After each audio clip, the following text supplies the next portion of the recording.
যারা অহংকার করে তাদের জন্য একটা সতর্কমূলক ভিডিও। এক্সকিউজ মি, এই অটোওয়ালা তুই যাবি?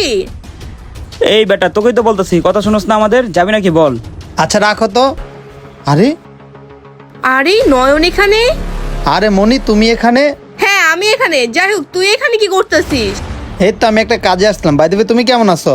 আরে আমি তো ভালো আছি, আর তোর অবস্থা দেখে মনে হচ্ছে না তুই ভালো আছিস। আর তুই যে অটো চালাস এটা দেখে আমার হাসি পাচ্ছে। কি বলতেছো মনি? আমার অবস্থা ঠিক নেই এটা তো আমি কিছুই বুঝতে পারতাছি না।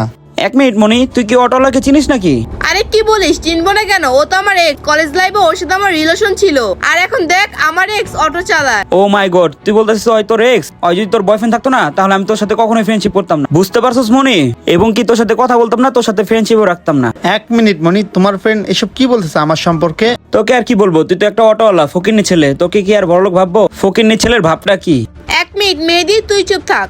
আর নয়ন, তুই কি অটো চালায় তোর ফ্যামিলি সংসার ভালোভাবে চালাতে পারি?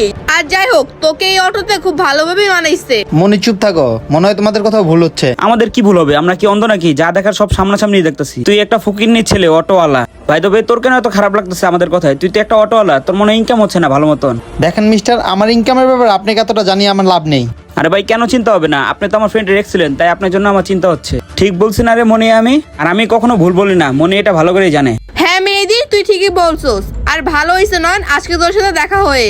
তুই যে একটা অটোওয়ালা এটা আজকে নিজের চোখে আমি দেখে ফেলছি। আর সেদিন যদি তোর সাথে আমি ব্রেকআপ না করতাম তাহলে এখন আমাকে অটোওয়ালার বউ হতে হতো। আর আমি না বুঝতেই পারতাছি না, এই ফকিরনির সাথে যদি আমার এখনো রিলেশন থাকতো তাহলে আমার লাইফের কি একটা দশা হয়ে যেত।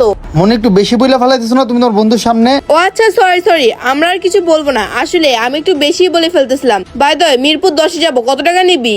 আরে মনি কি এসব বলছো? আমি টাকা কেন নিতে যাবো? আমি তো ও আচ্ছা, আমি বুঝতে পারছি তোর ডাবল ভাড়া লাগবে তাই না? আচ্ছা নিয়ে আনি, সমস্যা নাই। আরে পাগল চল, তোকে তো ডাবল ভাড়ায় দিবে। ও তো তোর এক্স লাগে। অটোতে ওঠার পর যদি তোর ভাগ্য ভালো হয় আবার নতুন করে রিলেশন শুরু করতে পারবি। আরে মেহেদি, তুই এসব কি বলতাছস? আমি আবার রিলেশনে জড়াবো, আবার এই ফকিরনির সাথে?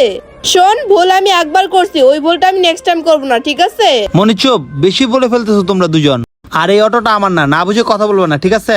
মনি ওর অ্যাটিটিউড দেখছস? ওর কতটা ভাব বেশি। আচ্ছা ভাই বলতো, এই অটোটা তোর না চুরি করে আনছস? দেখো ভাই, তোমরা আমাকে ভুল বুঝতেছো। তোমরা আমার কথা শুনে একটু মনোযোগ দিয়ে। ভাই দেবে, এই অটোটা আমার না, আমি অটো চালাই না।